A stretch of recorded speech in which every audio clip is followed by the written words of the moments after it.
Ghost of the Titanic by Richard L. Elsliger. Copyright 2023. As I record these words, I can only say that the strangest music I'd ever heard chimed with chord progressions and a melody of such exquisite nature that my words could do no better than fail to adequately convey the oral pleasure of this experience. The haunting music first invaded my thinking one night after a visit to the Titanic Museum. It is rumored that ghosts possess the museum, spirits attached to the many retrieved artifacts from the Titanic, artifacts that held their spirits firm, shackled cross-dimensional prisoners from the beyond, eternally linked to the baubles that sank to the depths, along with over 1,500 souls that fateful night on April 14, 1912. I took special delight at viewing the dazzling and massive display of a 15-ton piece of the hull, a piece resurrected with great effort by the salvagers and spared further ravages of decay from the depths. I never believed much in ghosts until the night of my return from the museum. I woke up in the early hours of the morning to the incredible and sad strains of a piano. The music echoed through the deep recesses of my mind while I struggled to ascertain the source of the melody. It came from everywhere in my room, with no discernible epicenter of sound. The music faded from my mind with the approach of dawn. I cudgeled my brain during the day to remember, yet I could only recall but a few notes of the melody. I tried to replay in full the exquisite music, but to no avail. Come nightfall, the mysterious strains would return to me, invading my brain with gentle percussive tones that rang like bells on the illusory piano, tones that came from everywhere and nowhere. Again, with the advent of morning light, the melody would scatter, an unfinished masterpiece of gentle musical rainfall that drove me mad to hear its conclusion. I cracked open my manuscript paper and attempted to reconstruct some of the notes, but the music would elude me every time, disappearing into the ether of my mind. I was able to assign the key and the tempo, but little else. In my spare time, I conducted extensive research on the pianos of the Titanic and learned that on deck D sat a Steinway semi-concert grand, poised with elegance in the reception room. I could only imagine the beautiful melodies generated on that crown jewel, created by long-dead performers of the day, musicians that brightened the reception room before the ship disappeared forever. In my heart, I knew the origin of this strange melody that now haunted my waking thoughts. The Deck D Steinway was a genesis, and I needed to investigate. It took a full month and all of my savings to attain my goal. One calm Tuesday, far beyond the dry land of Newfoundland, the North Atlantic waves lapped at the observation window of our submersible. I watched in great apprehension the ocean surface disappear while I sank along with my navigator. The numbers on the depth gauge changed at a distressful rate, making a digital record of our spiraling plunge, bringing us deeper toward the ocean floor. My eyes warily shifted with agitation between the gauge to the porthole, where the fading light above me withered by gradations, toward the inevitable cold blackness of the deep sea. I had but one request only known to myself, to find the wreckage of the Titanic and find the beautiful Steinway that graced the once noble reception room.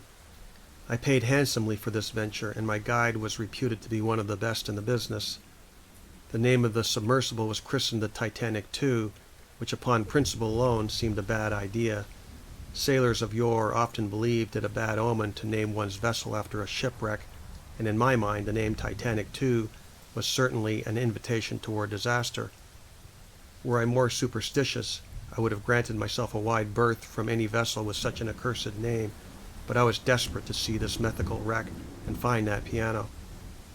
My irrational side believed with some luck to find and bring back the remnants of the Steinway that once thrived on Deck D, and by using the magic of its salvaged parts, I might recreate that mystical melody which haunted me since I laid eyes upon that Titanic exhibit. I stared out the thick porthole of the battery-powered submersible, my guide wholly reliant on a wireless game controller for navigation. The sight of a wireless game controller gave me pause, but as I said, the urgency to get to the bottom of this maddening tune drove me beyond all reason. The proprietor was unaware of my true intentions, but I made certain that the submersible was possessed of robotic arms to retrieve any treasure I deemed fit for recovery at my own added expense. The submersible's wireless video game controller, a rather crude one purchased online, escalated my fears the more the guide played haphazardly with the levers and buttons, but we progressed ever deeper with a determination inside me I'd not ever experienced. I trained my thoughts on the mission to locate and recover parts of the Steinway wreckage. With permission of the navigator, I gave a brief test of the lobster claws, as I called them, pinchers that would clamp onto anything and hold firm. The metal claws flexed from beyond the thick viewport, vice-like clamps moving with methodical precision at each input I entered remotely. I expected to acquire some form of proof that the Deck D Steinway survived the aftermath of the sinking, and these claws would accomplish this very purpose. A small school of fish spontaneously appeared in range of the porthole and disappeared just as fast, escaping my ability to classify them.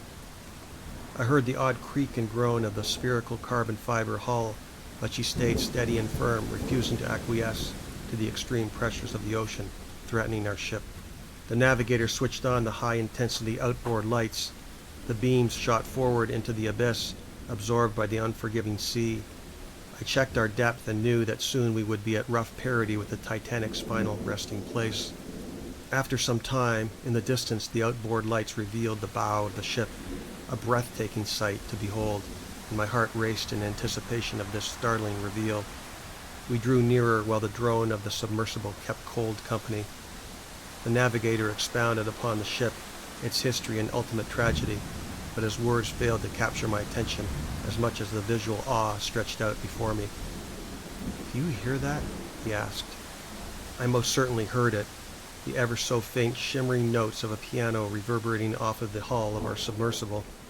I nodded my affirmance to the navigator, less surprised at this eerie phenomenon than he. The melody captivated my navigator, and he moved the controls forward, advancing us in the direction of the sound. The strains of melody were exactly those that I had heard on the surface, in the dreamlike limbo between sleep and wakefulness that invaded the darkness of my bedroom. The harmonious chords resonated with heartfelt wonder, a piece of music hitherto unknown to the world above this massive graveyard of sorrow.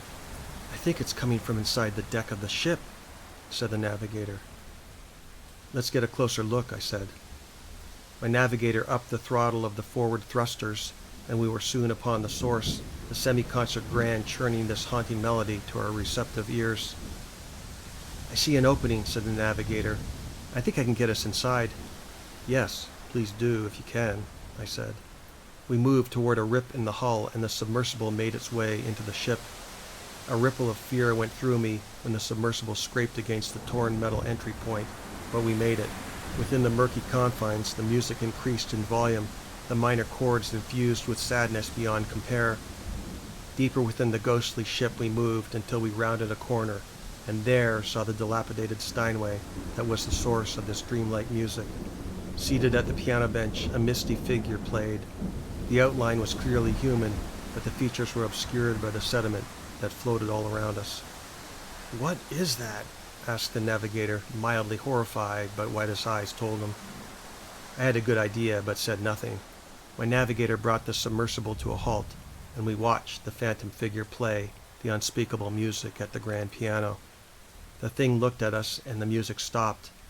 Laughter began to permeate the hull of our vessel, a wicked woman's laugh. The ghostly apparition drifted to one of our portals and looked in. Her face was beautiful and captivated our imaginings that this was once an elegant woman in life. Her hand reached out to us and caressed the hull of our ship. "No!" shouted my navigator. "No!"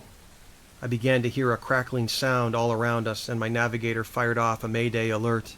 I kept the recording going on my handheld digital voice recorder and prayed that whoever finds my story and hears this music will heed my warning. Do not come down here. Stay away. Stay away. The rest is silence.